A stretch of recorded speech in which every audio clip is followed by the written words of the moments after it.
Absolutely fantastic. I shall give you all a wonderful woot because, well, that's what we used to do. Woot! Good.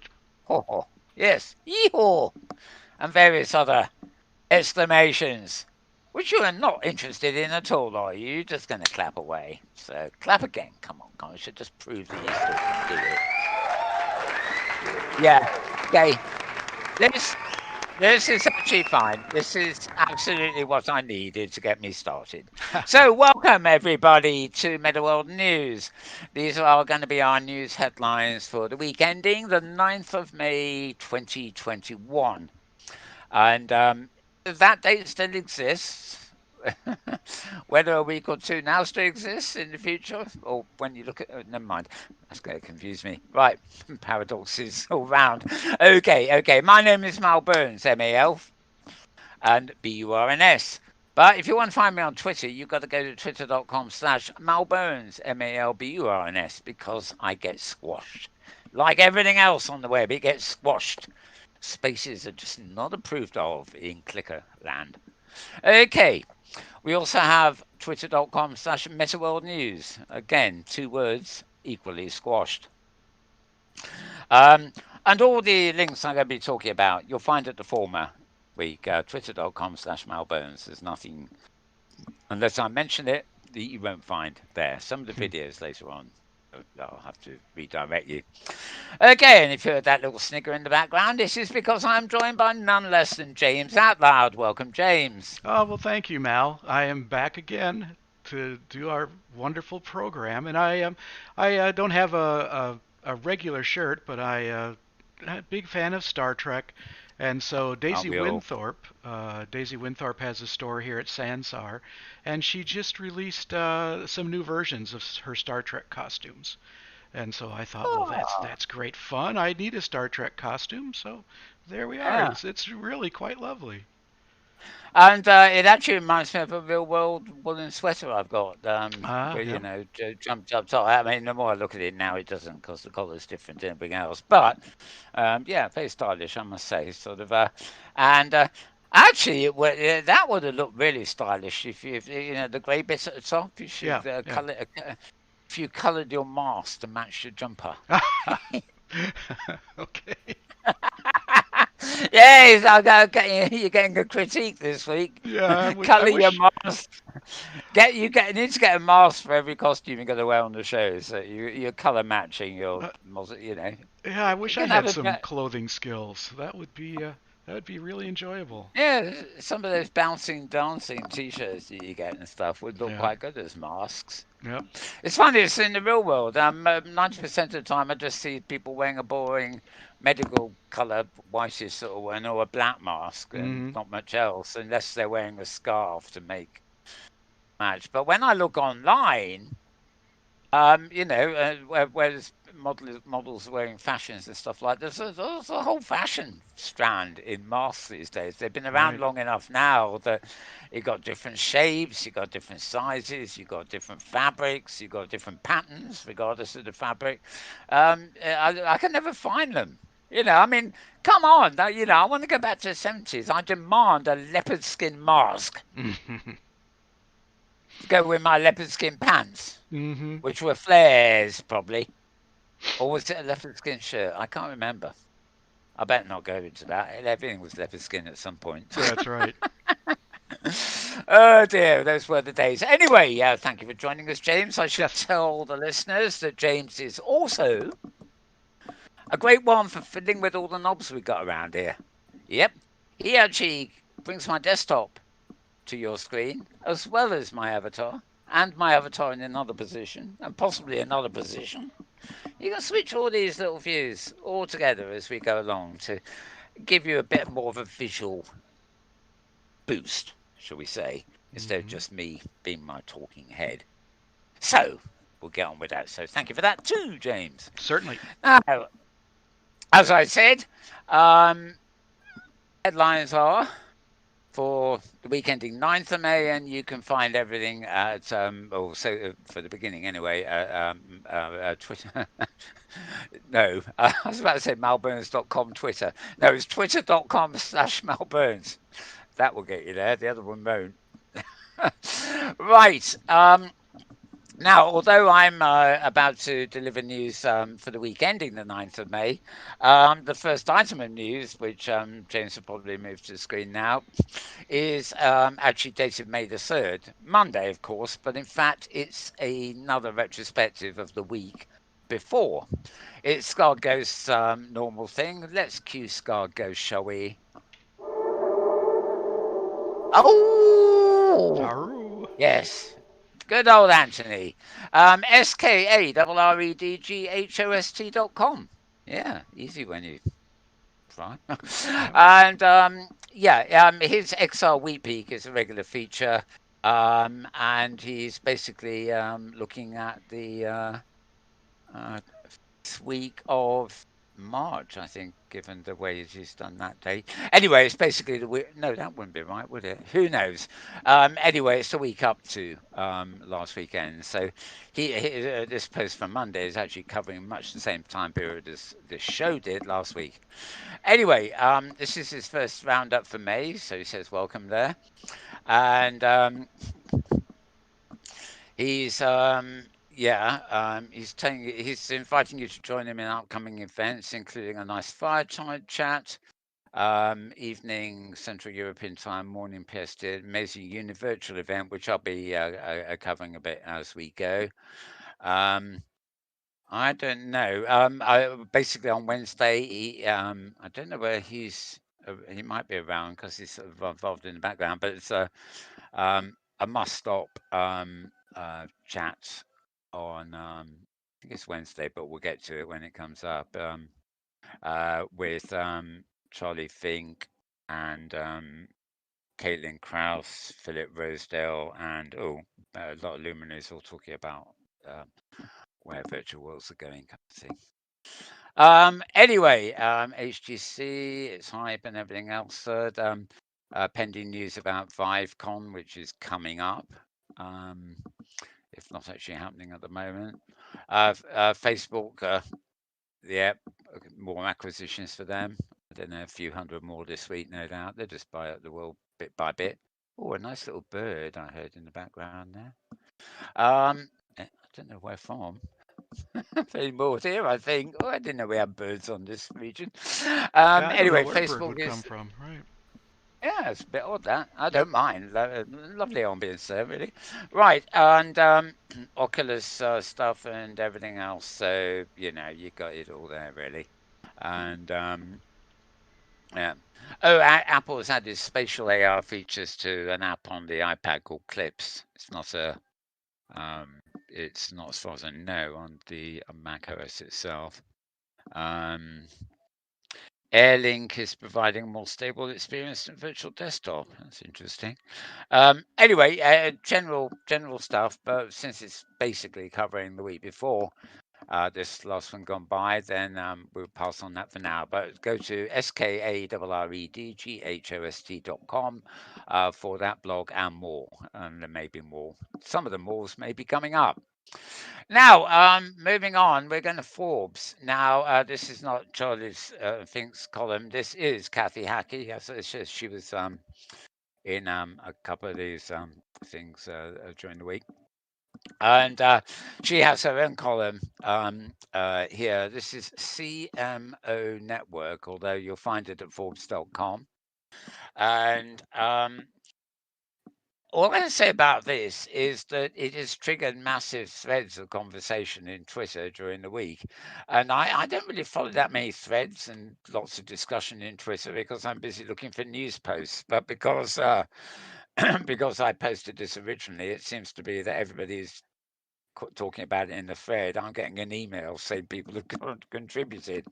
So I've got a lot of things coming in here telling me, what's what. In fact, I'm just going to go to I'm going to do something slightly unusual. I'm going to go to my other machine here and just look at Telegram because I do actually have it in Telegram. I think I have anyway. Um, mm, Oh yeah, IFT. Yeah, here we are. Dale Innes on Twitter. Kim Nevillestein is really a primary here. Hamlet Hall. Um, and Niklas Johansson. And Scar Ghost, of course. Um, Kim again. Whoa, these are just going back and back. Or these are all posts that have been forwarded to me this week because they mentioned my name by virtue of talking about one of my tweets. Or in fact, a tweet that anybody else could, could have forwarded, but somehow it had my name on it. So a virtual wearer involved. Doug Thompson, who of course is his own writer. Yeah, they're all in there. They're all in there, and this is a channel that I have in. It's done by our IFTT in Telegram to just inform me of anything talking about me, and hardly anything ever comes up in it. But this week it's been busy, so I just thought I'd mention that. Right, let's get back to my Mac desktop here. Okay, so anyway, this is excellent article by Kathy. Um, most of the discussion about this is definitions of the metaverse. Will there ever be a metaverse, collective share space, etc.? Why are we reading so much about the metaverse at the moment, where everybody's interpretation seems to be different? And basically, just rounding everything up. She's gone to 20 different professionals to actually define the metaverse, which I don't know whether that's a good or a bad thing. As you can see, they if you care to come here and read it, you will find they've all got slightly different variations. And equally important to the argument, really, is many people see the metaverse as a protocol system which is not owned by anybody, that just allows for interop. Good luck to them. And others just see it as a commercial opportunity that they can pretend is in the common good. And along with Rec Room and Epic Games, one of their things, and some of the, I mean, there are three big companies, it may actually be four now, that in the last couple of weeks have declared they're going to build the metaverse and have raised a lot of money to build the metaverse, which of course implies that whoever's invested that money intends to get a return on that investment. So whatever metaverse is created, it's not going to be what they say it is, which is like a free for all, common ground thing. So venture capitalists and open source do not mix. Just it just don't. So anyway, and as Kathy said, convergence ahead, she says. Anyway, and then she goes and asks a question, which I guess is what most people are trying to reply to. Anyway, good little article here. You'll find it at Forbes, Forbes.com, of course, Forbes.com. And this was posted 0605. Right. On the evening, I think it was Monday. I'm pretty sure it was Monday, actually, given the order of my links here. So that would be about 6 p.m. on Monday. US time, I guess, as well. Okay, so Forbes.com. Moving on. And we're going to a site called Sidepost. We've been here now and again before. psypost.org. And it's the psi here is not physics or it's psychology basically. Virtual reality experiment captures sex interpretation bias amongst people with body dysmorphic disorder. Well, you can tell it's academic, can't you? It's talking about a study published in the Journal of Abnormal Psychology, which suggests that virtual reality technology may serve as a useful intervention tool for patients with body dysmorphic disorder, otherwise known as BDD. A VR experience effectively revealed a bias towards negative interpretation of ambiguous social scenes amongst individuals with this BDD. God, it sounds like a virus, doesn't it? Said about that, the better. Anyway, I'm sure you get the idea. You're either very interested or totally disinterested. So if you want to find out more, go to psypost.org. Moving on to something rather more lively, I suppose, so a bit more of a off out of centre. Warner Music Right. This is a post at variety.com, you know, the big flashy Hollywood magazine or whatever it is. variety.com. And they've got it's PR really. Warner Music have partnered with Wave live streaming. Now, you may have come across, we've mentioned Wave in the past, which is a sort of, you know, one of the smaller virtual worlds that popped up a couple of years ago. But I think they've moved on into major live streams now. They partner with Warner Music and for Wave live streaming and virtual entertainment company. Um, so Warner has announced a partnership with and an investment in Wave, and which has already hosted live streams by Weekend, John Legend, and various other famous or famous in my case people. Who are these people? I'm asking. Actually, I've heard of the Weekend. Well, I think or Weekendy. No, I think that's the typo. I think they were in Second Life at one point, and John Legend, of course, did a major one in the pandemic. Anyway, Wave has an incredible history being a trailblazer in the music industry. They share our vision for pulling the future towards using new technology that will benefit artists and fans alike, says the co-founder of Wave.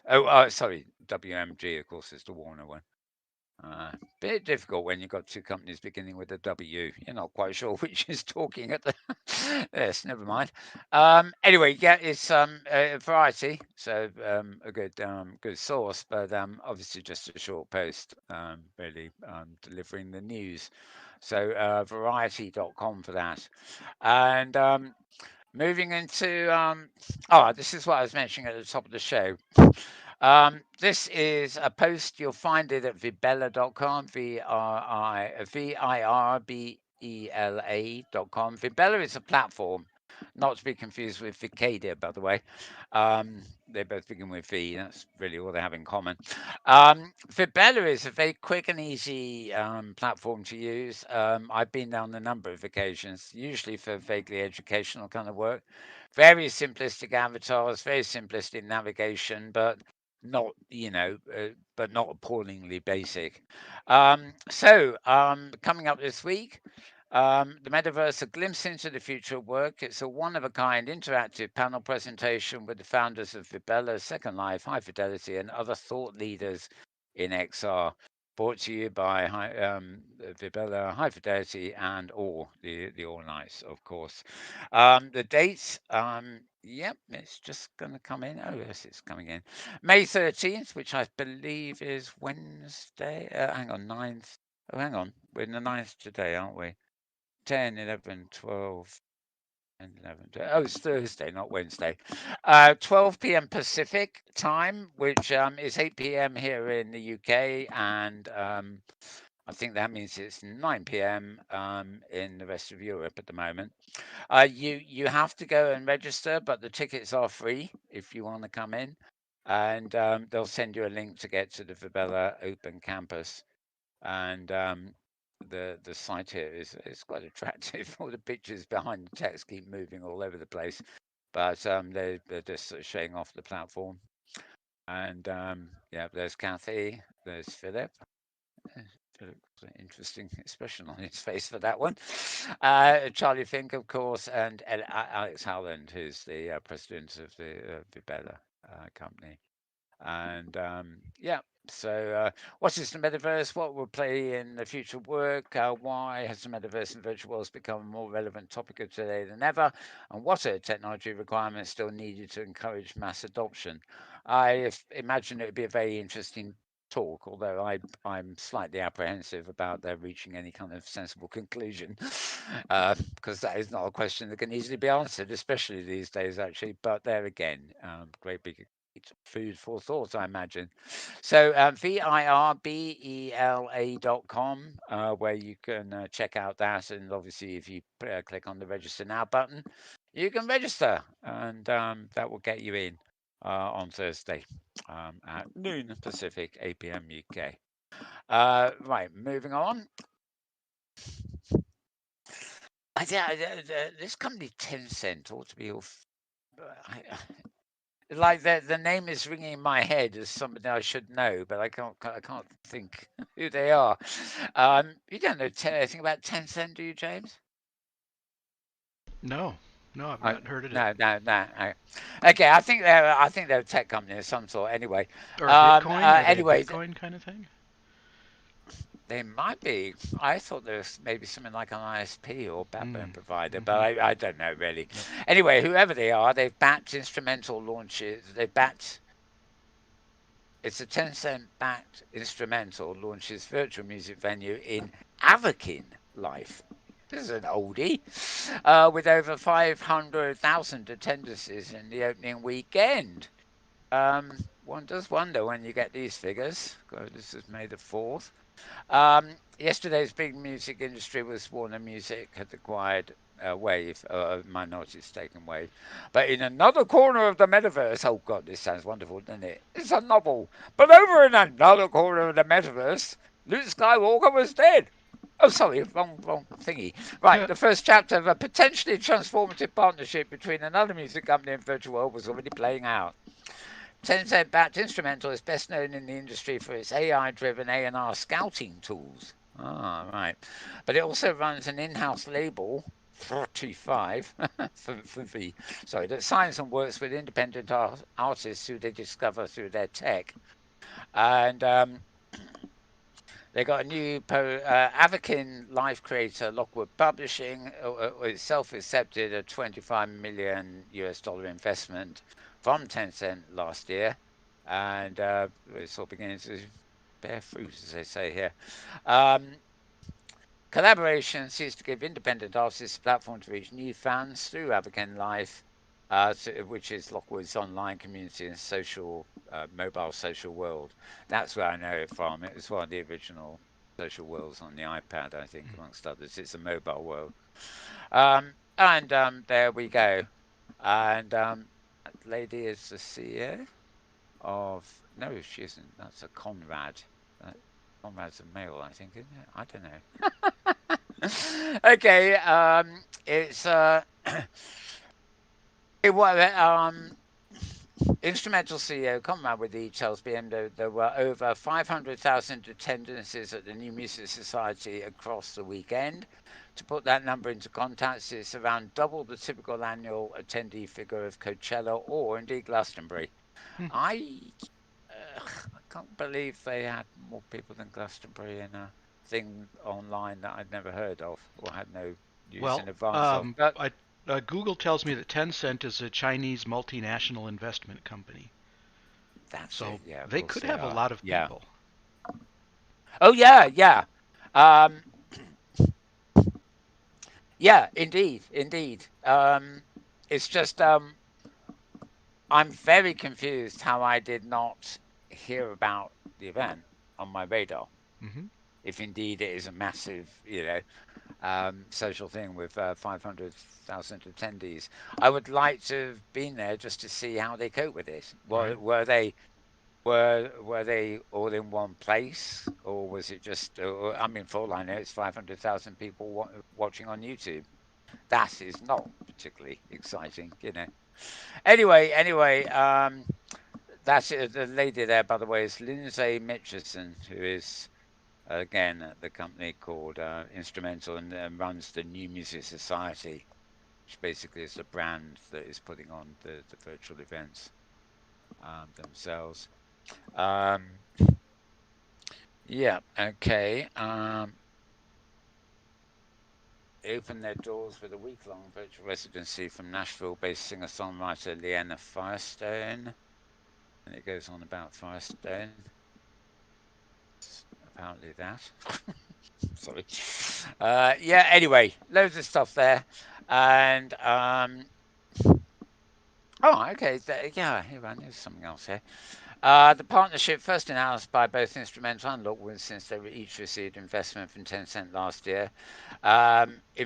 Instrumental is here in the UK and closed a gross investment from Tencent in late October.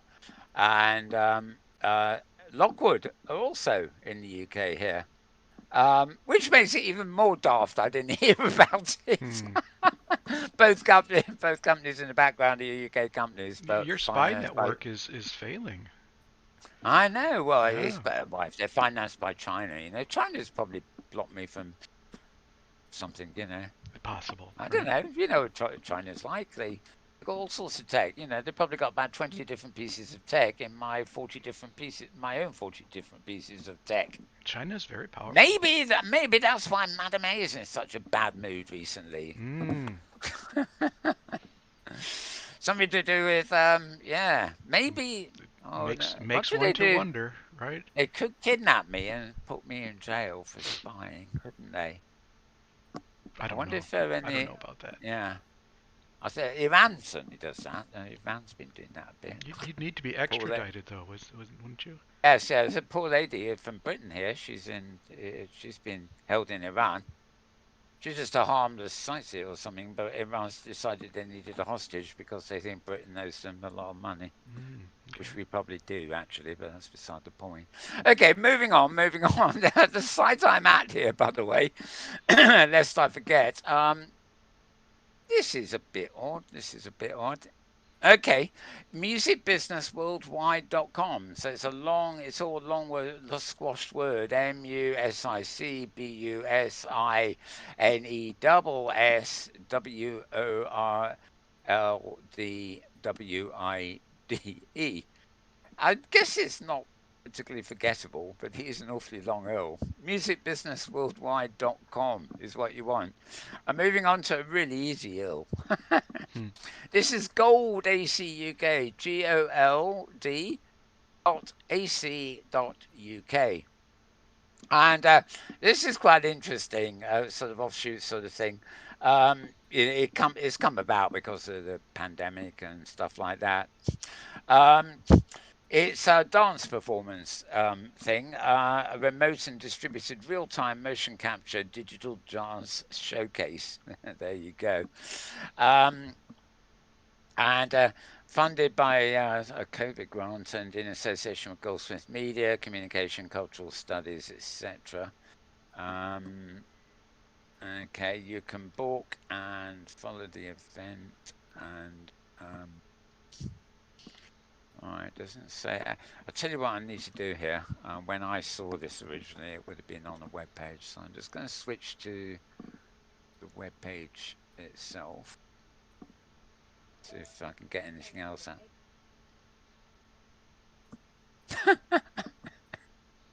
Madam May's woken up. She's obviously found her connection again. Right. Sorry, you probably didn't hear that. Nope. Right. Okay. Virtual pleasure. Virtual. Right. This is 7th of May. It's over. Right. This is useless. In fact, but the interesting thing that's happening, it was free as well, which that's a well, hang on, 7th. I think I was doing something on Friday with one of the other things. So, um, okay. They called it a telematic performance, demonstrating the functionality of motion capture network framework, and it permitted two or more dancers to move together within a virtual space whilst geographically separate and remotely connected.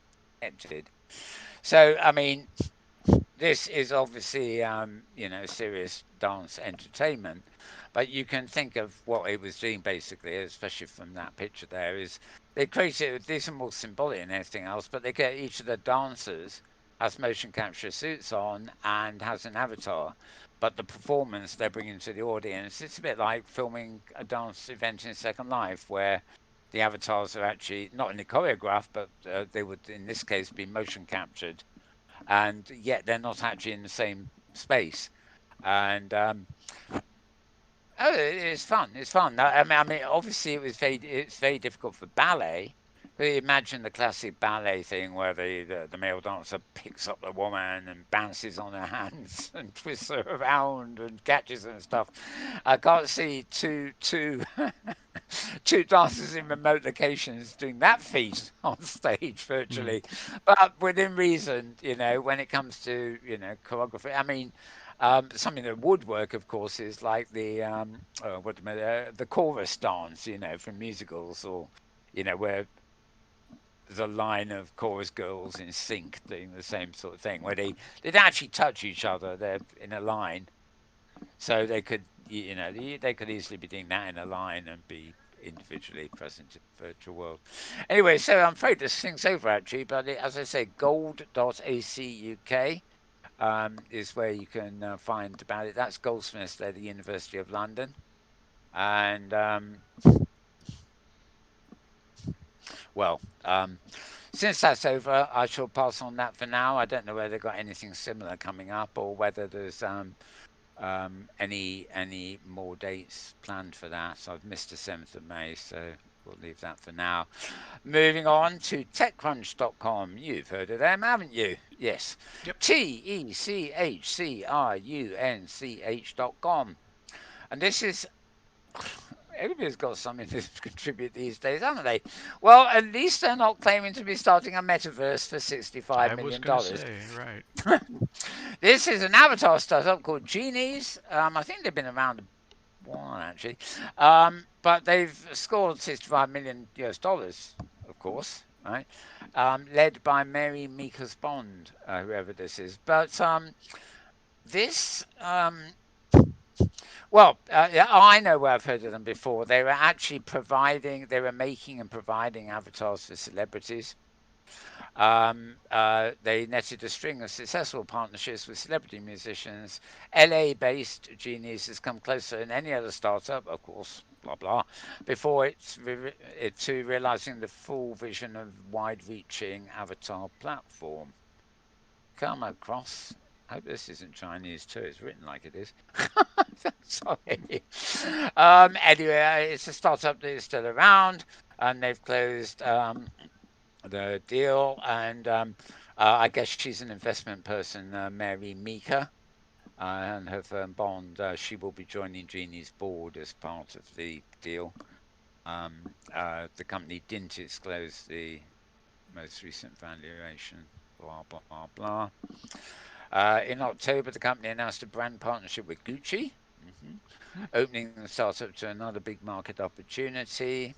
And yeah, I seem to vaguely remember that at the time. Is that your avatar according to Gucci? I don't know. Gucci's Genius has been focusing on one of the more explicit dreams of the avatar companies before it, building out a broad network of avatar users and a broad network of compatible platforms through its SDK. An avatar is a vehicle to be able to showcase more of your authentic self, they say. Be interesting. They then, of course, go on about trends in the NFT world. That's the non-fungible trinkets department. And getting in on that too, I guess. But at least it is nice to see a company that, although they've raised a lot of money, they do actually seem to have modest ambitions, and that is to provide the world with all the avatars you need. They don't need a metaverse. You can then bring those avatars into whatever metaverse you choose. And this is something Charlie Fink was mentioning in his opening for this conference thing this week. That an interconnected virtual worlds may just not happen, but a uniformity of presence and something like the God Emperor's idea of having um, an avatar attached to his company that would be persistent and move around. It could be the avatar that provides the interop rather than the platforms themselves. But good to see that somebody's actually making a point of noting about the avatars, really. And I presume, given their focus on avatars, they don't believe in legless ones. But one can't be Who sure, can knows? one? Who knows, indeed. Wolf, So Wolf find that one. 3D. Wolf 3D is doing that too. Yeah. Too much for it, really. I don't want a wolf 3D. Don't even want a dog. I don't want a wolf 3D. Don't even want a dog No. 3D. I want a pussycat 3D. All right. No, I know what you mean. I know what you were getting at. I've just been. Yeah, I've just been silly. Okay. Love it. TechCrunch.com, TechCrunch.com for that little press release or announcement. Right. The next one is an easy blog too. It's actually New World Notes, which is Hamlet All's blog, but the address you want is simply NWN, New World Knows, nwn.blogs.com. And this is a post he put up in the week. It's Now, I mentioned earlier that I tweeted about Kathy Hackey's article, and one of the people who've been responding to it a lot was this lady, Kim Nevillestein, who's a metaverse technologist and created quite a cool project, which seamlessly connected different Minecraft servers to each other. Anyway, she's the one that has written an epic manifesto proposing metaverse connectivity between a wide variety of virtual worlds, including web VR, VR chat, Minecraft, and beyond. Part one is here, part two is here. Yes, there's a lot of it. But as I say, all this discussion has kind of caused a stir. There's a diagram here. It's probably not easy to see for you. It's got the four VR chat. I think that's Janus VR. This is Anarchy Arcade, and that's Minecraft. And but oops. Oops. Oh, well, that's actually it's sort of a bit bigger now. It wasn't intentional that. As you can see, they're different platforms, but her paper was on creating interoperability between them. Obviously, they have some things, appearance-wise and stuff, in common anyway, although less so Minecraft, oddly enough. But Minecraft is, of course, huge. Let me go back here, because that wasn't quite what I intended to do. Um, anyway, he provides links to the two parts of the project summary. Um, Kim says people are searching for a standardized metaverse protocol. Even if that's achieved, the overhead of updating the integrated systems will impair a metaverse. An architecture with dynamic evolution is required, and currently IPSME, which is independent published subscribed messaging environment, by the way, which is an academic paper published by Cornell. There's a link for it there. So IPSME is the only one that satisfies all criteria as far as she knows. This is all admirably ambitious, but with self-described metaverses like Roblox and VR chat, already quite massive, not to mention Epic Games and everybody else has just jumped into the thing. Hamlet says he's starting to wonder if we need a single metaverse protocol connecting them. What's the core advantage of creating portals to disparate virtual worlds? He put to Kim, other than it being kind of cool. And that's where the conversation, there's a clip from the very conversation I was mentioning earlier.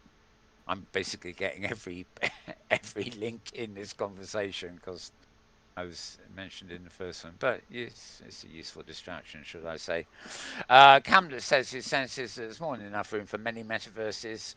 I don't know why you call them metaverses in plural then, but anyway, and few people really care all that much about linking them in a more seamless way than we already have. After all, you could call Steam a metaverse portal, taking you from VR chat to Rec Room and beyond with a few clicks and several minutes of wait time. Isn't that already good enough for most of us? Yeah, I must admit the wait time in changing applications in Steam is probably comparable to the wait time of teleporting in Second Life 10 years ago. You just Mm-hmm. watch the Right. progress bar for half an hour. Not quite the simultaneous teleport that science fiction would have us believe. It's all a very good argument. I mean, do we really need the interconnectedness? I would argue we do, but we're certainly not going to get it for a long time. It was going to take something really disruptive to form the groundwork for that, and all the signs are that we're moving away from that because everybody wants their own metaverse or megaverse or whatever names they're going to come up with.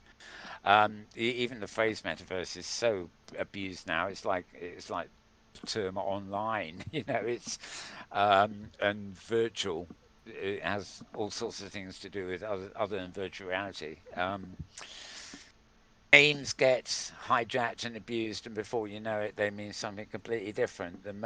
Currently, people are simply talking about spatial computing, which actually sort of encompasses what a metaverse might be without actually hinting at any kind of interconnectivity at all. So we'll see. We'll see. Anyway, interesting post there, plus a lot of links there about what I was mentioning earlier at the top of the show. nwn.blogs.com there for New World Knows. Right, moving on to wonderful newspaper we have here in the UK. It's called The Guardian, and it's been going for 200 years, if you glimpse that little bit there. Um, anything could happen. Um, uh, anything can happen in the next half hour. I think that was part of the tagline for the old Thunderbirds series, wasn't it? Hmm. Anything can happen in the next half hour. But anyway, I don't know what, but this headline reminded me of that. Anything could Interesting. happen inside the world's first virtual reality opera. I got a few Twitter replies on this too. Say, oh, like hell, it's the first. Right. They've Right. been looking. Were they looking around Second Life 10 years ago? But it's a different level of event. That's why it is important here. And I don't know whether the Royal Opera House is actually the first to have done it, but it's currently rising at the Royal Opera House. Takes its audience on a dizzying journey through strange realms. Could this be the future? And you start with your feet, Earthkin, Coup Soprano. Well, God, this is Guardian going hard, isn't it, really? Let's just have a quickie look at the promo.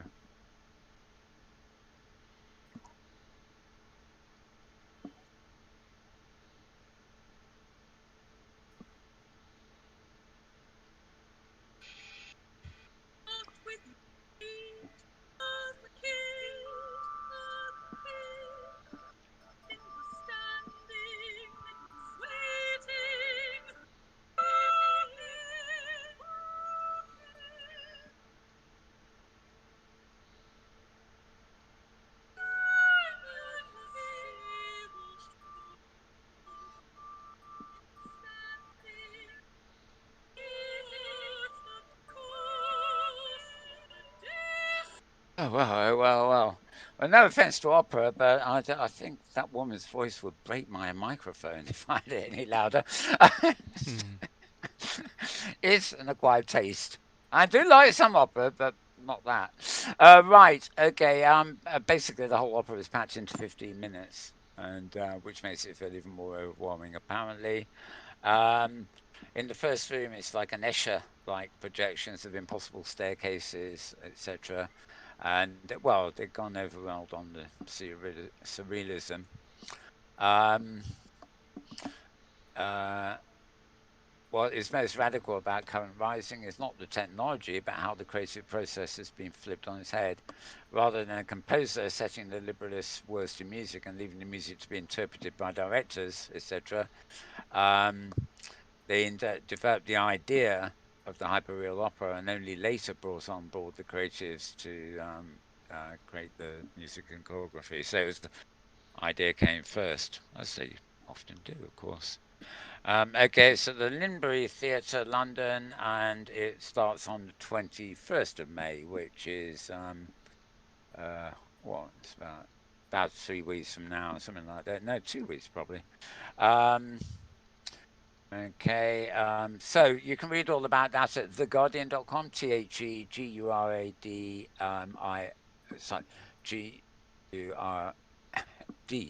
GURDIAN.com. As with all these links, some of them actually only just show the web page or the website. So if you do follow me at twitter.com/malbones, MALBUNS, you will be able to find links to these articles, which when you click on them will take you direct to the actual page of the article rather than the top page of the Guardian or any other website for that matter. Yeah, so find out about more about that, and if you're in London here or wherever, maybe even online, and you fancy it, you can book tickets, I suppose. Right. So moving on from the Guardian to another site here somewhere. Yes, here we are. Moving on from the Guardian to, you guessed, the Guardian. Yep, we got Hmm. another place at the same place, and if it loads. Here we go. There we go. I should have stuck to where I was. Okay, another question mark article. Can virtual meeting spaces save us all from Zoom fatigue? I'm getting fatigue of the expression Zoom fatigue. Oh, It's just okay. well, come on, Zoom fatigue is fatigue brought on by Zoom. Fatigue. This is Zoom fatigue is fatigue brought on by endless conversations about Zoom fatigue. Fair enough. Never mind. Fair it is. Fair enough. I'm very not have it. Anyway, of course, this is an excuse to talk about virtual worlds and things like that. Oddly enough, the author here is talking about dropping into a virtual meeting space, and the one they've used to demonstrate is called Gather Town. Oh yeah. Which I think I believe that is a web-based one too. GATHER dot town. In fact, while I'm at it, let's have a peek. I do It's quite think it. fun. I like Gathertown. Yeah, I have been in here. I think. Yeah. Um. Oh yeah. Okay. Create a space or no, I'm not going to go through all that on there. Sorry, folks. Going to go back now. This is the problem with clicking on things when you're live. I can't even remember. I've registered for that. I know, but I don't know what it is offhand. Okay, here we go. So interesting. It's the old bitmap type graphics here and stuff. So Gather is 18 months ago, has 4 million users, and recently they managed to get 26 million US dollars in investment to universities are using it to create virtual campuses, individuals use it to host game nights, group of friends throw parties on it, and workers, believe it or not, are collaborating on it. Yes, as workers do. It is trying, like hundreds of other new platform sites announced, to provide us all with a solution to a very 2021 problem. Despite being ubiquitous, video calls aren't necessary helping us work or stay effectively connected. Recent research at Stanford, etc., etc. So more editorial from the Guardian here. I can't summarise all that on there, so it's a good read, a long read too, I might add. So TheGuardian.com. So not the Guardian, all one word .com for that one. And now got up the page again to where the other Guardian. Where was I in my list? Here we are. Right. I'm talking about that wonderful new expression, spatial computing.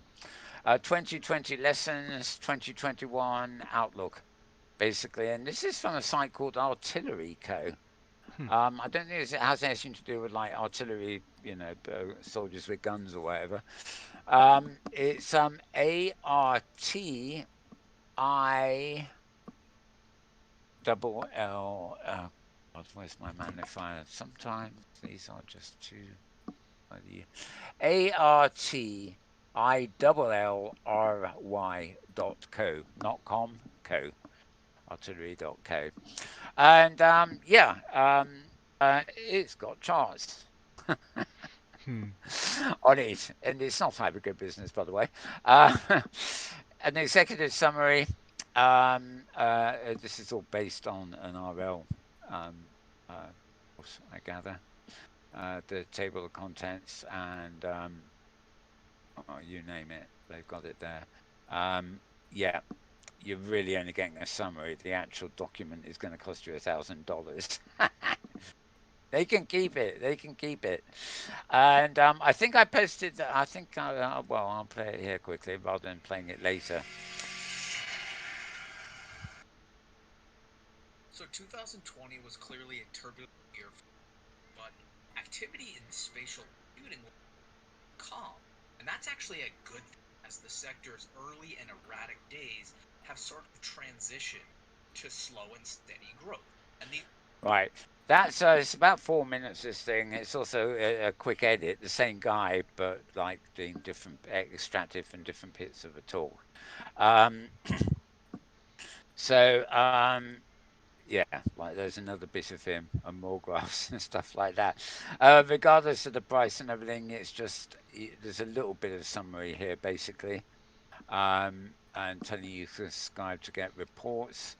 And yeah, the report is actually artillery's intelligence viewpoints gathered from daily in-depth coverage of spatial computing. So there it is. I'm not going to go any further with that. Obviously, if I was really into the core side of spatial computing, that is maybe something I would want daily summaries from, but not really. And this explains one thing I completely missed. I said this had nothing to do with boys and guns. AR is obviously augmented reality. AR. Did we? Right, Yeah, you right. see? Yep. Yes. Just sussed. Okay, that's fun. Newly sussed online. Sorry, on air. Right. Good friends at voicesvr.com. I think this is the only one this week. Mm. Number 992. We're getting near the 1,000. Immersive arcade retrospective with the UK here. The immersive storytelling by Digital Catapult at the Museum of Other Realities. And it's the second volume of a showcase featuring 4 immersive stories. And it launched during the week in the Museum of Other Realities. And basically, Kent By, of course, had a chance to go and interview with Jessica Driscoll, who's the head of immersive technologies at Digital Catapult. And you can obviously go to this site, voicesofvr.com, voicesofvr.com, or you'll be able to actually find the podcast. You get a little bit of extra information here, introducing it. But if you, it's a very worthy podcast to subscribe to. There's often 3 or 4 a week. But you can get it in just about every podcast platform, Spotify, Apple Podcasts, Podcast Deluxe, whatever that is. They're everywhere. So no problem finding it. Just remember the name Voices of VR. Right, and moving on to Forbes again. Well, of course, this is where we normally go to Forbes for. Yeah, this is Charlie Fink's post from yesterday, I guess. Or was it Friday? I don't know. It's the weekend edition of anyway of Charlie Fink's roundup in Forbes. He deals with the epic Apple Week 1. This is the battle they're having in the courts at the moment. I'm not quite sure whether Epic is having a battle with Apple or whether Apple is having an epic battle with it. Never mind. I believe Epic is challenging Yeah, Apple. Okay. All yeah, right. yeah. It was a funny play on words. I thought of it earlier, but it didn't work this time. It's an epic battle for Apple, and it's an Apple is Apple Epic for forget it. I Okay. can't remember what the gag. I had a nice little You gag on had that it. one lined up, Okay. but I can't remember what it was. Something to do with playing on words. Okay, so it's Fortnite versus Apple, or other Epic Games versus Apple, and all fun and games. It's really only vaguely relevant to virtual reality games because Epic, of course, are responsible for a lot of games. And presumably, we also know that Apple have aspirations in this field, but they're not letting on yet. They're holding back. Um, anyway, this is all the Verizon unloads AOL and Yahoo. Oh God, I didn't into Yahoo earlier. It's just got. I think they're dead already. Actually, Snapchat acquired a 3D mapping startup. Facebook acquired Downpour. Um, does that mean somebody's going to piss on Facebook? Sorry, bad taste there. Right. Tourist post-production, streaming video, blah, blah, blah. A partnership with Wave. This is actually, most of here I've actually already covered in the show, plus some more sort of behind-the-scenes sort of stuff. And a plug for his own video one, which is also coming up in a minute. Okay, so to find that roundup, you want to go to Forbes.com, Forbes.com. I better be polite about that because Charlie is apparently following me now. Hello. Right. I'll live. I learn. I do. Yes. That's if he's going to watch the whole show, this show, mind you. Right. ARPost.co, ARPOST.co. Remote collaboration company Arthur. Yeah, good old Arthur, eh? Yeah, Arthur. As Your in King friend. Arthur. Right. Yeah, King Arthur, or Arthur, what's his name? The TV car dealer.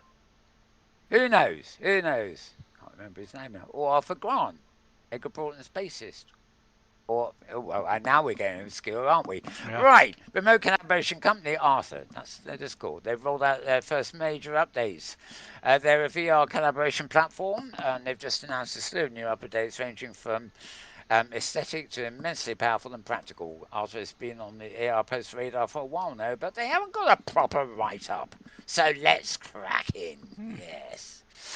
Okay, essentially they were a digital real estate company in the business of virtual office space, complete with whiteboards, 3D objects, file management tools, and other resources that you could very well expect from a physical co-working environment.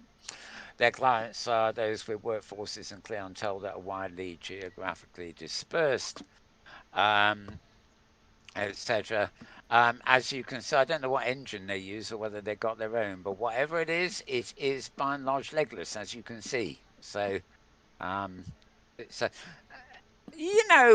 why doesn't somebody get some big investment, like billions of US dollars, right, to create and own something we will call the legless verse? The There's legless plenty what? of the legless verse. Who Verse. needs a Okay. metaverse when we can invent a The legless legless. verse? Okay. Look at all the platforms that are already set up to interop without legs. Without legs. Okay. Yep. Oh, there's loads of them. We got VR chat and we got Arthur and we got a load of others. So bring on the legless first. That's what I say. That's what they say, indeed. I'm going to get a lot of flack for this, aren't I? Right. They tell you what's in the updates. They've got audio zones. Yeah, everybody's got to have special audio zones now since Philip and I, Fidelity, have been pushing that kind of stuff. Increased room capacity, speech to text, and an updated avatar system. And I did mention that, okay, now I'm looking at a picture there of their avatars with the photographic faces. These are exactly what I saw in Engage yesterday. Wasn't Arthur? I got a feeling they're sharing some technology. Those could have, even that, no, actually, I think Engage has more bodied arms than that, actually. It's very odd. I know in Engage you can never see your own avatar or your own arms, but the people you're looking at are fairly fully developed, and it was actually something that's very wonderful at the end of yesterday's meeting, which had Charlie Fisk, Tom Furness, Kathy Hackey, and a whole load of people. They were there listening to Charlie, but they all came on stage at the end, and because they're all in headsets, they were running around hugging each other. It was really nice to see because the photorealism of the faces and the lip movements and stuff, despite the constructed side of the avatars, it made you think it really worked as immersion, I think is the thing to say. Even if you couldn't do any of the hugging yourself because you're on the flat screen, the emotion of it, I suppose, if that is the word, came across. Anyway, okay, well, they were talking about updated avatars. This is apparently Arthur. It's almost like they've nicked Engage's thing. Facial tracking, remote collaboration platforms. Audio Zones feature was already a feature in Vibella and Frame. Remote collaboration ecosystem. So it looks like Arthur collaborates with Frame and Vibella. Of course, Vibella being where the Thursday's big event is going to be. Oh, and then we got a hands-on review of Engage. It's not to say that Arthur doesn't bring anything new to the remote collaboration table. Vibella and Frame can be described as desktop first. Arthur, on the other hand, is...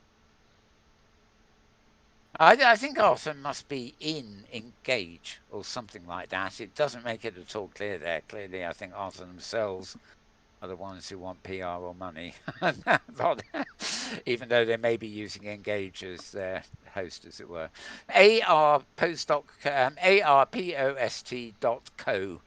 is the link you want for that. Moving on.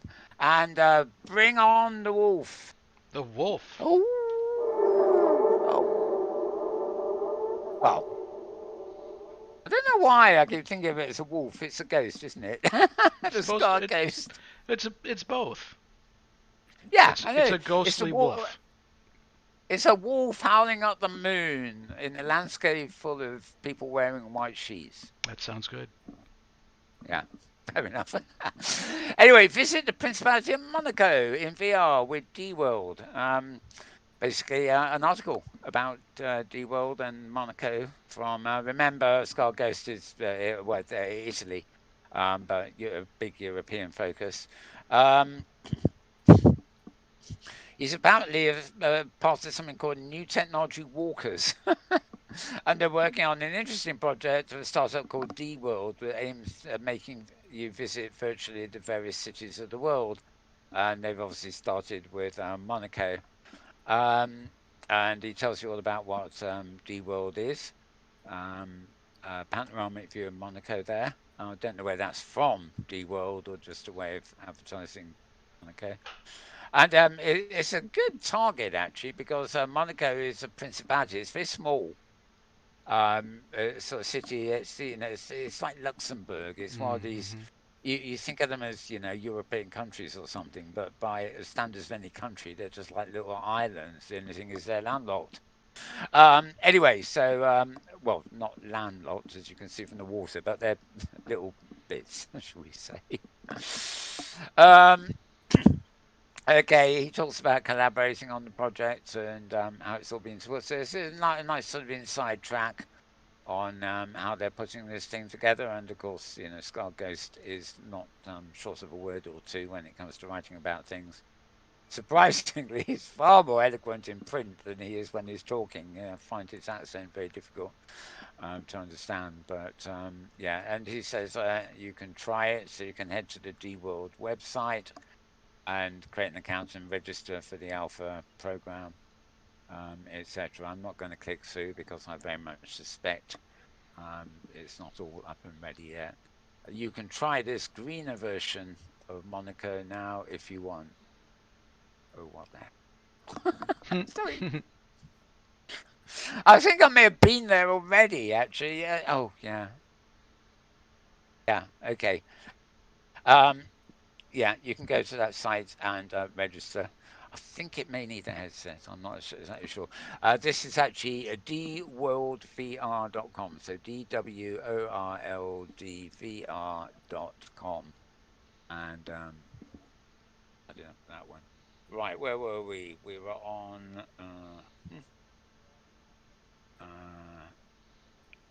Principality of Monaco. There we go. Right, moving on. Oh no, we've been there already. That was the other one at the Guardian. Sorry. Right. Oh, this was fun. This is roadtovr.com. Now we don't actually get as many posts coming from them these days as they used to. They used to be a real big one. But this is a quirky little post called "Stuck in VR. Send help." And to hello, people of the real world. My name is Ben Lang. Yeah, the Ben Lang. If you're reading this message, you're reading words composed and published from within virtuality. And he's actually in Alt Space VR, the one I said I'm not overly excited about. And he and other participants are in closed alpha or something or other. Right. Okay, it's a bit of a PR for Alt Space VR. But he does make a point that was kind of funny. I remember there was a bit of an argument about this a long time ago. I think it was in Second Life. Um, why, the bloggers would switch to an online blog, like on a web page or a blogging client to write their blogs. And then other people were actually putting, things like Blogspot and whatever on a prim inside Second Life, and they're actually authoring the blog from inside the very environment they were covering, right? And of course, it doesn't matter. The important thing is publishing the blog. But there was this kind of degree of immersion thing that was going on about sort of, clearly Ben Lang here has suddenly found himself writing and publishing the blog from within the virtual world he's in, and he's finding this to be a bit of a novelty. Stuck in VR, send help. So it's a very light, a bit of a light-hearted article here too. But it is interesting. I know back when I first in Second Life, which would be over a decade ago, well over a decade ago, I was building an office and I was having big live Twitter feeds on my walls and things. So I would sit in my virtual chair, and as I looked around my office at all the different walls, I would have different news feeds and stuff, and I'd be getting all from my information, and then I'd be tweeting from inside Second Life. It seems like a very long time ago now, and you might think this is where interoperability gets a bit funny, because you might think that's the ideal way to think of it. In OpenSim, for example, Reaction Grid created, obviously they had real world servers running their grid, but all the interface for running their servers was created virtually in their own virtual world. So they would log into their own virtual world, go into their office, go down to the server room, and whatever they needed to do, they would do it with their avatar rather than in the real world with the machine. They had it all interlinked. Which is damn sight more complicated than altering a blog, I can assure you. But it does. At the end of the day, I think all these things have one drawback is you suddenly turn around and you think, shit, this is actually taking me longer. Mm-hmm. And the reason it's taking you longer is things like when you're authoring on a web page that's on a prim in Second Life, there is lag, and it's not much. And if you've got a good connection, you don't really notice it, but it actually does take time. It's also a bit more awkward to move your camera to the web page and then type when you're in a virtual world anyway. Things around you in the virtual world can distract you. So maybe if you really want to seriously alter your masterpiece of a novel, for example, it's better to get out of the virtual world and put headphones on and forget screens. Just look at your typewriter and your keyboard and type. Because that way you're really focused on the one thing you're trying to do. But anyway. As I say, Ben Lang here is reporting from one of Altspace VR's mingle rooms, styled like a Japanese tea garden mixed with a beach. It can hold 12 people, etc., etc. Right, so road2vr.com, ROADTOVR.com is where that one comes from. And I was telling James before we came on air that I'd been there before, but I wanted to check that I was still up and running if I needed to go into Rec Room, which is another one that's got billions of money and is now claiming to be starting up the metaverse. This article, 3think.com, actually says Rec Room is VR's first unicorn software startup. Who are they and what makes them special? And that's basically exactly what the article covers. I went in there, I was in there yesterday and trying to, I will give them one thing. If you're a new user and just go in for the first time, their welcome facility, as it were, is wonderful. You actually can't get into it or do anything. They run you into what feels like a video until you realise that some things won't happen until you walk around. And there's a woman with you who's telling you about this, that, and the other, and then she shuts up, and you don't hear from her again until you open the next door. It's just well constructed, and I was very glad that I ran through it because it was telling me about this, and what you can do and everything else. And I've got a feeling that if in typical Malburn's fashion, I'd been able to rush through to the start without going through the intro, I would have come a cropper because, there were things I certainly wouldn't have clicked on just by parking myself in a simulated room. So that part of it is good. But on the other hand, I don't like the avatars. It feels clunky, and I know it's a big, big world now, but um, also, this audio seems to be on by default, and I wasn't quite sure whether I was in a creche, a kindergarten, or a rowdy family house. But the sound effects coming through people's microphones just made me thought this is not a comfortable place to relax or concentrate on anything. It's very much the wild party going on in the background. So Yeah. But talking to the kids and stuff, then maybe it would work. This is about joining friends in Rec Room. Alright, make sure you get a match on face or on Rec Room. Obviously they start meeting their area where they can start creating a private match so they can join other friends together. So first thing is look at your menu system. Push the menu button on the door. You know, I can't help but laugh when I see the sort of cartoony thing and the voice actually saying, and we're doing this, that, and the other. And then the camera moves around to the real guy who's doing it. He looks like large, certainly not young, and like the total antithesis of the almost stylized innocence of the program itself. The two don't gel at all. Anyway, you will have got a fairly good idea of what it looks like from there. What I will say, of course, is that by suffering the tutorial, I did get a couple of freebies. One was my avatar was actually wearing a virtual watch, which was telling me the real time in England, by the way. So they got that bit sorted. Yep. And they gave me a dorm room. So I've got a place of my own. It was a dorm room. You can see the students or something must be a big part of their market, because you go through the door and it's a dorm room, and then you go through another door and it takes you to the dorm room that's yours. You're the only one who can get into it, but it's just fair sort of place.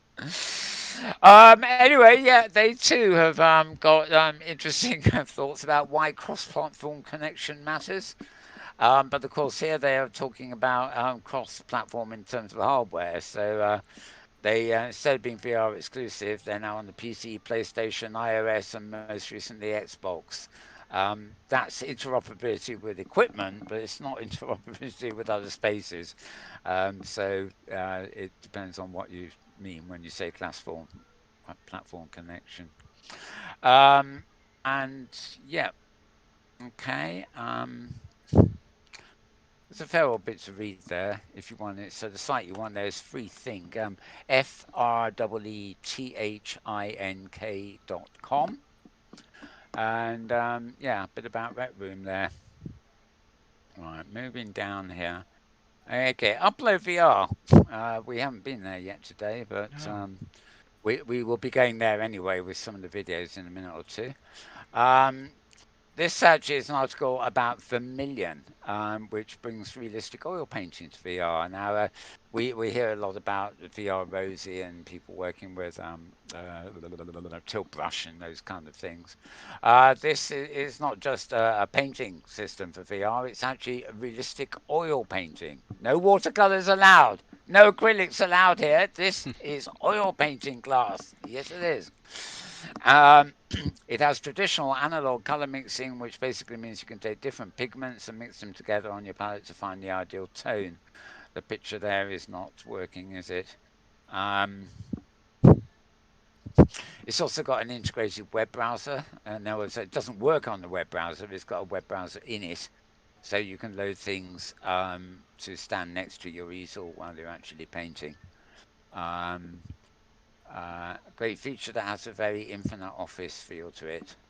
The other big feature is Vermilion's ability to simulate wet-on-wet paint, essentially allowing you to move colours around and blur strokes after you painted them onto the canvas, just like real life. Okay, I'll just quickly switch to the web page there. Oh, right. Well, there you go. There's an audio article here. You can actually, whether it's probably just an audio read of the article itself, which is quite short. But they do have an official trailer there. Click. There we go.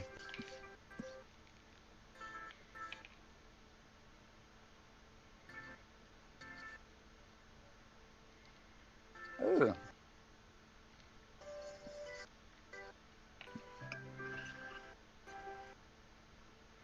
That looks like fun. Now, I've got one real question, actually. They are in VR, so they're not using a mouse or keyboard or anything. This is actually their actual hands at work here. presumably the surface they get given behaves a bit like a canvas, and then they mix the paint somewhere else. The experience I'm coming across is actually a bit similar. It's using my little Wacom tablet to do sketches and nonsensical watercolor splashes and things. I'm no artist. I'm quite a good designer, I think, or used to be, but not ever the artist, inverted commas. Um, but it looks like that tactile got a thing. You can't beat it, like taking a bit of paint and painting on something. Even if it's like painting a wall in a house, splash and do it. To be able to do that virtually, or even on a 2D screen with a pad, is always, I thought, you know, something a bit more special than just your old mouse and keyboard. So anyway, I'm lingering there. Uploadvr.com for that one. uploadvr.com. And then I'm saving the worst to last because you know, um, the God Emperor does not make himself known that much, right? So I guess it's supposed to be a major event when he shows his ugly face. Yes, indeed. He's been at cnet.com, actually. cnet.com. Mark Zuckerberg. So actually, I don't even know his surname properly. Right, Mark Zuckerberg on Facebook's VR future, new sensors on Quest Pro, fitness, and the metaverse for work. And it's exclusive at cnet.com, cnet.com. He talks about what the next headset could bring, how fitness plays into the picture, and whether there'll be kid accounts for VRs. I thought they were all kids at Facebook. No, never mind. For VR anytime soon. And anyway, this really is an interview with him. Um, and whatever you may think of him, sort of dear leader. Oh, look how much there is of this. It's always good to be in the know, isn't it? If you want to know a bit more about him, whatever you think of him, it might actually be worth reading that. Hasn't changed my opinion very much, I must say, but there you go. And that is actually the most recent thing. Was it this morning or yesterday evening? I can't remember when that came in, but it did. Right. So that is all my links, and you'll better find direct links to all those at twitter.com/malburns. Now, I'm now going to open up a new screen here, simply because it is easier. And I'm going to use Discord, I think, rather than Slack. Oh, how did that get there? Educators in VR. I don't want that. I want my page. There we are. New videos. Here we are. Okay. I've lost my screen here in Will's screen. How this looks if I slide it over my desktop. Oh, it's a bit too right now. I'll keep it out of the way. It does still load on this side of the screen. Okay. May the 3rd. Okay. Right. All these are going to YouTube unless I mention otherwise. I'll be telling you the YouTube account holder as I get there. We're going to switch to cinema mode at least. This is a big univirtual conference experience that's been happening since the 1st of May and goes on to the very end of May. Most of the captures here are posted on Univirtual Experience, on Educators in VR account at YouTube. And all the earlier in the week ones are now actually up here. So there's been quite a lot to replay this week, especially ones that one didn't get to. The stream will start shortly, an inevitable bit of whatever there. Oh, come on. Can't get hold of the what's it. There we are.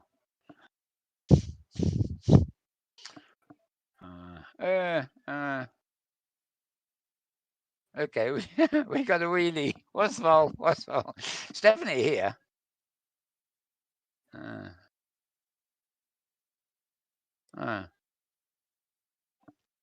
Okay, well, this particular one, which is really behaving a bit oddly, isn't it, as you can probably tell, is actually the opening ceremony. And well, I'll leave you there. Daniel DeBosky Bryant has been the host of a lot of these events, especially the ones outside Alt Space. Lorelli Van Fossen has been hosting a lot of the ones in Alt Space. And the opening event here had Tom Furness of the Virtual World Society taking part as well. Why it is doing this little number on me, I have no idea. So I'm simply going to go to the next one in my list. This next one actually is a Vimeo, oddly enough. So let's go here. Oh God, update, new version available. Oh, can't win, can we? Okay, this is Vimeo. And educational design in VR with Eric B. Borman. It's an Acadius VR roundtable, and he also joined by John Bouchot, the architecture, and a good friend of ours, John Pathfinder Lester. And it's 1.5 hours, so I'm not going to be playing it here. But And yeah, feel free to there's for the Pathfinder. attendees coming in, feel free to send messages to Zoom. It says to select all panelists and attendees. I'd like to keep these Pretty much all of it is basically a recorded Zoom call. So But great I think people, it's great people, positive great conversation. that's come Basically, out what of more all can of I this. say without actually playing it all for you? Okay, so this one's a bit more awkward. This is at vimeo.com, vimeo.com. What I have a slight problem with is knowing what URL to give you, because basically I suggest when you get to Vimeo, you look up a user called Acadius, Acadicus, and then presumably this will be, if you look up their videos, this will be sort of top of the list from May the 6th, basically, which is only a few days ago. So a bit more difficult than your average YouTube for that one, but well worth it is what I says. Right, now going back to right, let's try this one. Right, Safari again. Right, Straz Films, The Virtual Underground, an introduction to VR chat's rave scene. This is curious. If you're into VR chat, and how do you have a rave when you're legless? Come on, go away, Get adverts. into clubs, going and dancing. You have legs in VR chat, Mel. Underground rave stuff. And You things like can that, do, so can't you? Yeah. You It always was do. really, yeah. really cool to find this, like, Oh, I've seen some without, but never mind. Dickheads and like some weirdos. And Um, like, I want to try and protect people completely from those kind of people, because I think it's like important to have a run-in with a crackhead every now and then. well, hang on. We don't need to play this either because it's an hour long. But it's actually quite interesting if you're interested in the social side of it. Well, maybe I should say subcultures. I don't know. In VR chat or any other virtual world for that. The virtual underground. The account that's posted this one is Straz Films. That's STRASZFILMS. And obviously you can look them up when you get into there. You can also join them on Discord. I think that's a link to the VR chat, regular Discord, rather than the Straz Films guy. Okay, moving down. Okay, 8th of May, coming up to date. There's a few here, but they're all quite recent actually. 8th would have been Friday, I think. Oh no, it must have been yesterday. Okay, this is the latest episode of Between Realities.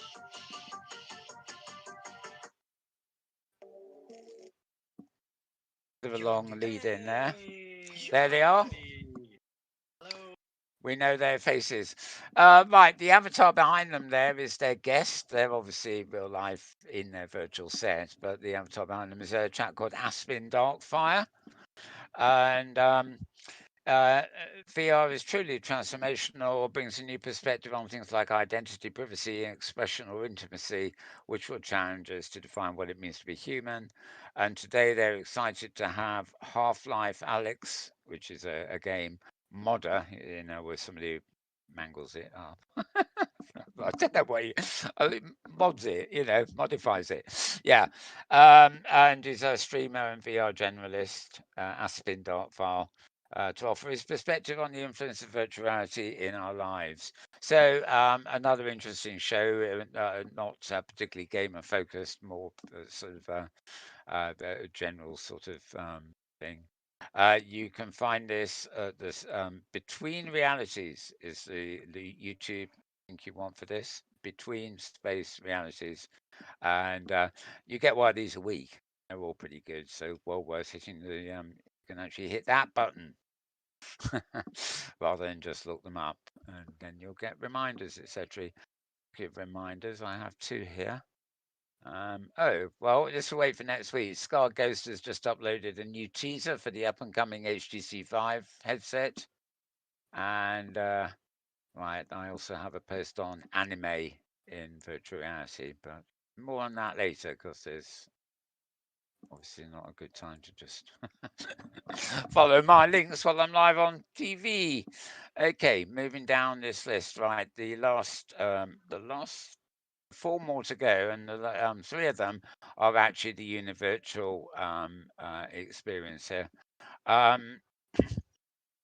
Right, this was one I was at yesterday, which was a fireside chat with Jeremy Berenson, who's Yes, we can with the ocean. I love that. Where are we? You can't turn off the ocean.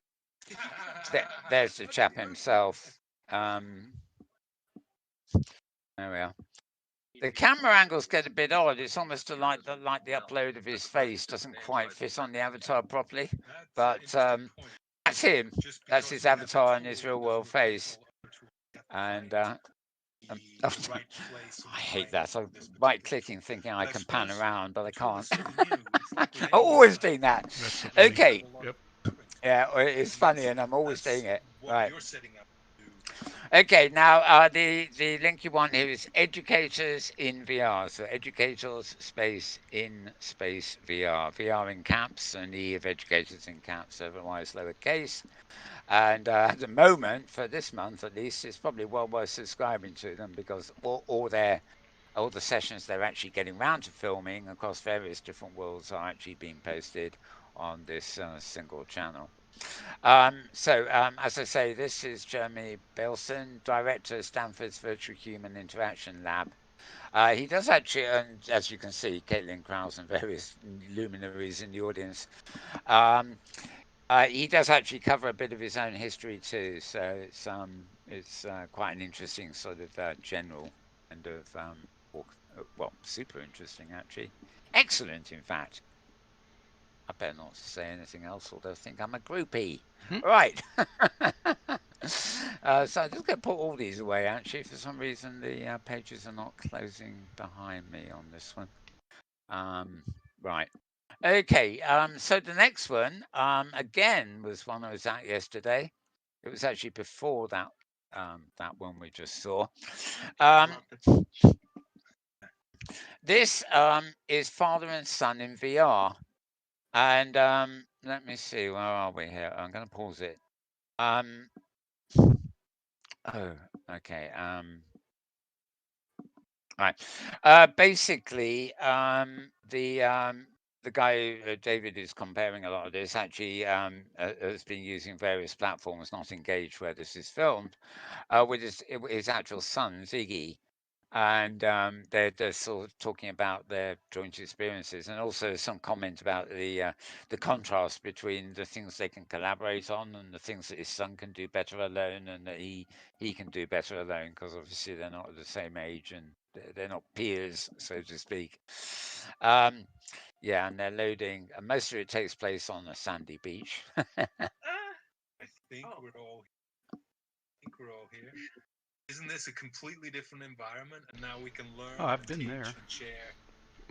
Yeah, I think It's they, an I think, engage environment. Yeah. yeah. Yep. What, however, was fascinating about this, right, is that they started off Awesome. So thank you to HP Virtual Reality, HP for in Education. a sort of And classroom, they are Infinity and I remember navigating this. This was no fun with a camera. Oh no, right, okay. They've edited this one then. I Basically, was late because I didn't. they have an introduction in this classroom setting and everything, and then they go to the beach and is showing off all sorts of, there's down dinosaurs. Then later on, they actually go down the beach into and they've rigged it underwater, so they got lots of underwater swimming around them. And I unfortunately took a delivery at home. At the very point they moved from dry land to underwater, and when I got back, I could hear them, and I was camming around everywhere. Where are they? It took me all of about 20 minutes to figure out they were under. I had to walk into the sea, and they were underwater there. I knew they were in close proximity, but it didn't occur to me to actually walk underwater. Anyway, yeah, well, those things that happens. So, anyway, educators in VR is the site you want for that one too. And this is simply called Father and Son in VR. Now, going back to the Jeremy, the one I showed you a minute ago, Jeremy Belson, um, we actually saw him by another sort of beach scene where he was talking. But what I meant to rewind the video to the beginning because the the event started, and indeed the film begins on an aeroplane.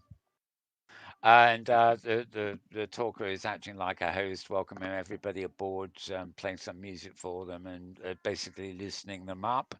And that goes on for about 5 minutes, and before um, and then Jeremy arrives as well, and then they go and land the plane to get out on the beach where the talk happened. And you never see it actually land. What actually happens is you can look out the window and you can use your camera and you can see that the plane is moving downwards towards land. Unfortunately, it seems to be going to Boston, whereas they're supposed to be in Rome or somewhere when they arrive. It's a bit disjointed, but they used the special effects provided in the platform. And there's no progress bar for teleporting, especially as you're going en masse. It literally, the screen goes black for a few microseconds, and then you're in the new location. Not just you, but the whole group of you.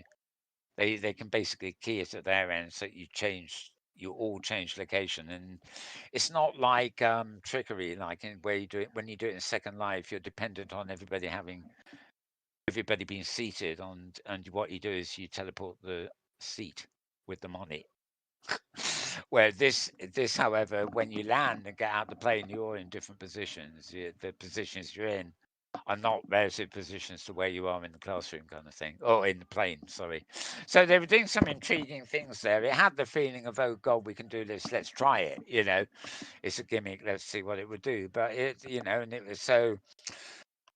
From a filming point of view, they certainly didn't set it up, for maximum visual impact. It was more a matter of filming the novelty of doing it, but it still actually works rather well. So anyway, this is Father and Son in VR, the same account here, Educators in VR. And moving down, right, these ones were slightly earlier. This is Educators in VR again. This is the Virtual World Society and NCFL bringing families together in VR. Now, this is Tom Furness. As I mentioned earlier, he was a couple of years back, he was at the Virtual World's Best Practices conference in Second Life. Welcome everyone to another Univirtual Experience, a partnership conference invested with World Society and educators are bringing together experts and innovators, immersive education, disrupting education. Right. Whew. Sorry, I just out of breath there. I don't know why. Educators in VR is the channel again. This one is filmed in Old Space VR, I'm pretty sure. It doesn't actually tell you. Oh, yeah, Old Space VR is where this one was held. The vast majority of their things are actually being held here too. Tom Furness is the host, so very well known him. As I said, he was with Jeremy Belson yesterday too on the other platform. Kirsten Whitaker, Shay Coughlin, Laurie Canning, Tamara Banton, Stephen Quiles, and Angela Dayton, also known as the VR lady. So those six are on the panel, which is generally hosted by Tom there. So another interesting talk. They all are. What else can I say? Obviously, if you go to Educators in VR on YouTube, you'll be able to, just click on the tab saying videos, and then you'll be able to see all the ones so far over the last week, and over the next 3 weeks, you'll be getting a whole load more, no doubt. The other one I would mention, because we love talking about Charlie Fink, of course, is this one you really, if you thought Jeremy Belson was good, you really don't want to miss Charlie Fink. This was actually last Saturday, so May 1st, when he filmed this. Oh, this is David D. Bryan. He's the one who's actually hosting most of these, right at the end here. I can't get over the fact that his real world face that he's uploaded, or whatever face he has uploaded, he looks remarkably like Britain's former Prime Minister, David Cameron. Don't ask me. Don't ask me why. The moment I saw him. Anyway, for the most part, it's Charlie Fink here talking. Which have become very popular as you know, during the pandemic. So, but they couldn't. Again, Sansar was. Okay, I'm actually trying to get me right to the place here. Basically, at one point, much later on, real serious trial. He's talking about Second Life, which came out way out of the blue. Why didn't it work? Well, it was ahead of its time. And, even 5 million uniques is not really enough for a metaverse is tremendous. A metaverse has no end. It's the size of the universe. So, we are far from it being built, but make no mistake, it will be built by users. Samsar was a perfectly good platform. It's still being used by somebody for virtual concerts, which have become very popular, as you know, during the pandemic. So we'll see, but they couldn't.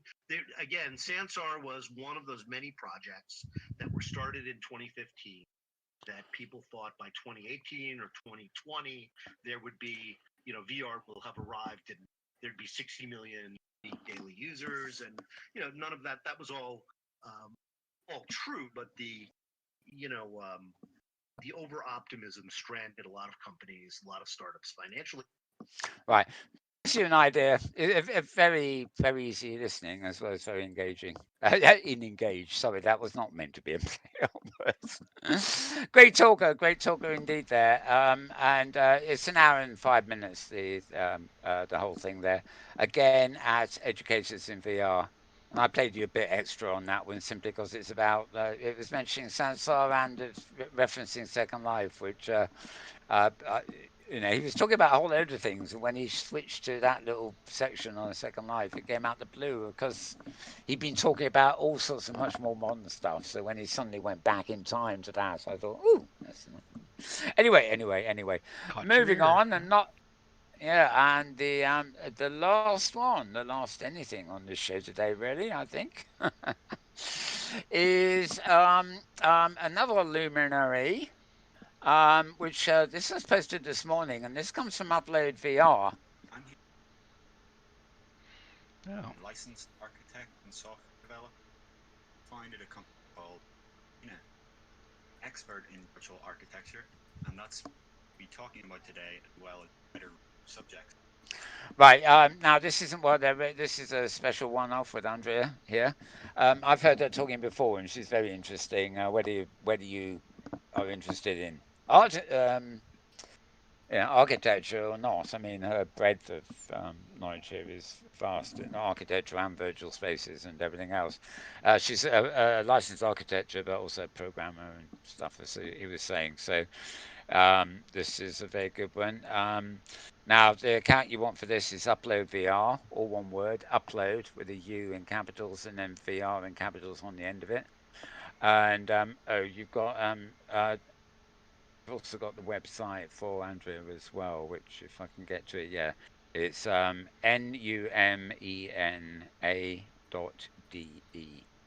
which I think D is Denmark. I'm pretty sure. Not sure. So a very interesting one here. Now, that is the end of it, except I think I'm also missing. Right, from my list, I appear to be missing Monday's edition, and there was one of also the Upload VR. Okay, that's a reminder. Where are we? Gamescast VR download. Oh no, that's the gaming one, which they updated yesterday. I know there was one on Monday. Yep. James knows there is too, because he watches them as well. Oh dear. Okay, I don't know what's happened to it. I think I probably watched it and then accidentally forgot to, post it. Yeah, there we are. I think that's it. Well, it says 1 week ago, but I think it's probably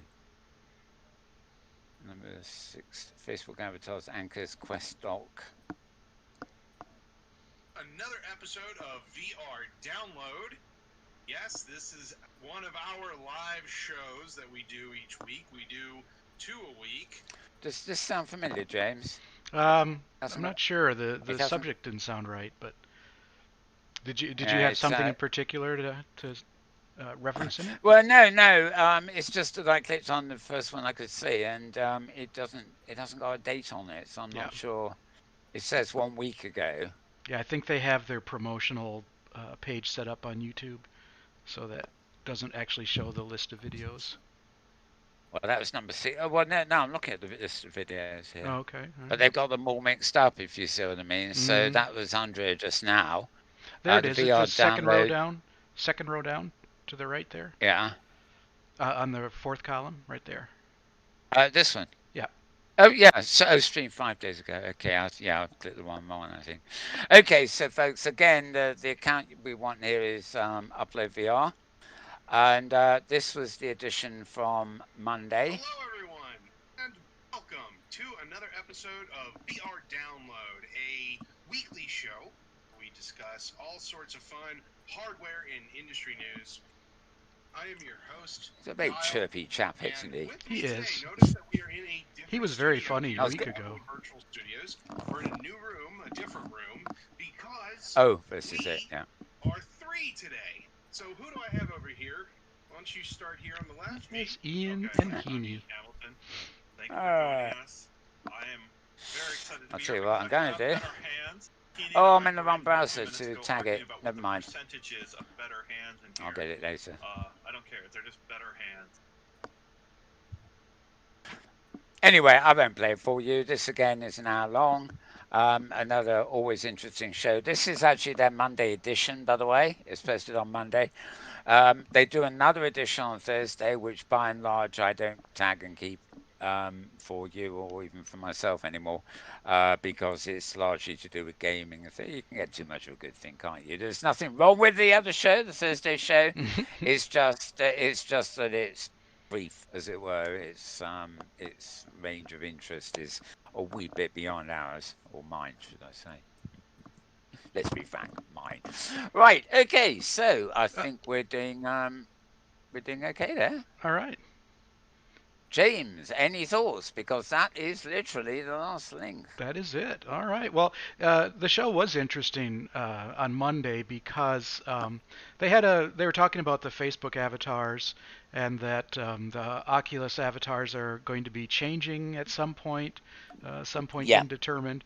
But they had a good discussion, I thought, about what's the importance of an avatar. And I think there's a lot of people, especially in VR chat, who want an alternate identity. That's very Mm. important to be something other than themselves. But they were saying that they felt that people being themselves is important for the larger general market. And so, they were taking the idea very seriously, as you were mentioning earlier in the program, that um, for virtual reality to grow, it's going to need to support people looking like themselves, which was I thought that was an unusual Mm. take for them to position for them to take. I I gather Facebook has done changes, Yeah, they're more got new cartoony at this avatars. point. Yeah, Yeah, I've heard mixed reactions as yeah, to are these really better. But no, you've reminded me. My ever since I joined Second Life, nearly 2 decades ago now. yeah. Um, at the beginning, whereas people were creating fantasy selves, I mean, always wanted my real name, which ironically I couldn't get exactly, but I was close enough. And I actually was a default avatar that had red hair and had a reasonable looking body for about a year before I ended up with a sort of Pied Piper Hmm. sort Yeah, I of remember that one. a troop of women following me about saying, "Can I make you over?" So eventually, I don't know who it was, but one of them, well, a couple of them had their way with me, I think, as the expression goes. But eventually, I did like the idea that my avatar looked like me more or less, if a somewhat younger, maybe more flamboyant self. But certainly, I had no desire to create a new name or hide my identity. Malbone's writer in Second Life simply had to have a default surname, whereas in most worlds, I'm simply Malbones. Simple as that. Um, and that was odd. Um, but the interesting thing was in that clip, we obviously couldn't play in full there with Charlie Fink at the keynotes at Hmm. the conference there. Um, he like me was saying he can't actually, although he had his headset on for that gig. And Jeremy Belson was the same. They were both saying they can't stand wearing their headsets for more than about 10 minutes. Hmm. To them, it's something to put on to use for something, but general day-to-day activities, no, thank you. But Charlie was commenting on the God Emperor's habits, and he said he quite admires him for one thing or another. But he was explaining Facebook's insistence on real identities actually makes sort of sense, especially if you consider moving that into avatar presence and whatever else they're going to do with your avatars. Um, they they want your avatar to be attached to your real self. Hmm. And he was saying, in a way, this is fine because you can have a million avatar costumes and shapes and everything else. Your avatar can be whoever you want it to be, other than yourself. But the key thing is its name, its identity, its core identity will always be you. Now, of course, there are a lot of people in a lot of virtual worlds, not just Second Life, who actually feel the exact opposite. Right. They want the anonymity. They want to be a fantasy self with no trace back to themselves in the real world. There are lots of different reasons for that. The most famous being, men playing women and women playing men, not wanting this to be known. But also, the other very obvious thing in Second Life was it would surprise many people to know just how many celebrities, as we would call them, not Second Life celebrities, but celebrities from the real world were in Second Life. And for many of them, they certainly did not want an avatar with their own name on it. Um, there was there was the most famous one because it came out, so that I can't remember. There was a rather wild male punky sort of band member who really had rather a bad reputation. And the fact that he was in Second Life, role playing came out in the end. And the funny thing was, in Second Life, his identity, he was a school teacher, not at like a Rockcliffe University or something that was serious. He was role playing a school teacher in a village. Mm-hmm. And they had a little sim with him and his mates and stuff. They were role playing characters that were totally unlike their public personas in real life. And there've been many other instances, not that obvious, there's without any embedded story, so to speak. But there have been many other cases of people who's, they've known on stage or TV in real life, including a couple of people I've been involved with in broadcasts and things, who really, the rule is that the real life identity does not get out. It's sacrosanct. For often good reasons, often just vanity. But I suppose at the end of the day, security. And sort of. I've often wondered, when Facebook go on about, but that's not your real identity, sort of. I think they do make exceptions for some celebrities or something, and I think you can tell them, oh, that's my pen name and things like that, because let's say you've got an author. If they're on Facebook as their real self, nobody knows who the hell they are. Conversely, whereas if they're on Facebook with their pen name, their author's name, then people will pick up on them. So Facebook in that case will probably approve the pen name rather than the real name because it's all about attraction and data and money and stuff, But at the end of the day, they want they want your real ID because that's the important data. If they know you've got an avatar and they know what that name is, fine. But for their point of view, they the master name on the card index, as it were, their database is your real name. That's what they want, and everything comes from that. So, is it good? Is it bad? I'm not really quite sure about that. But once again, you plunged me into a convenient rabbit hole for the epilogue there. Sure. Any other thoughts? Any other thoughts? No, that's. I think that's sufficient.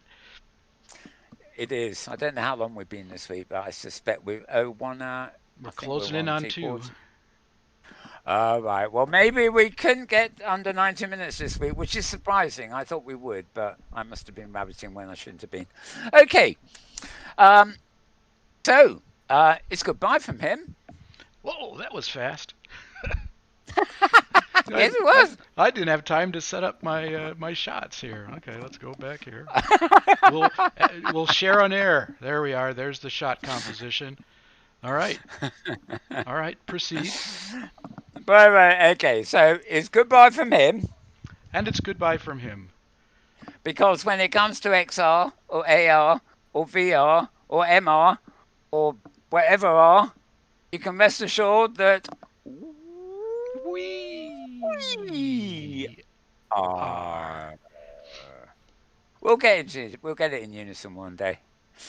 Maybe I should just pre-record it as a song. Yeah, it's tough. Yeah.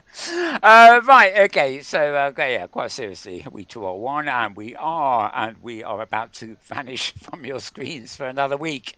Until then, we will be back same time, same place next week with more news for you.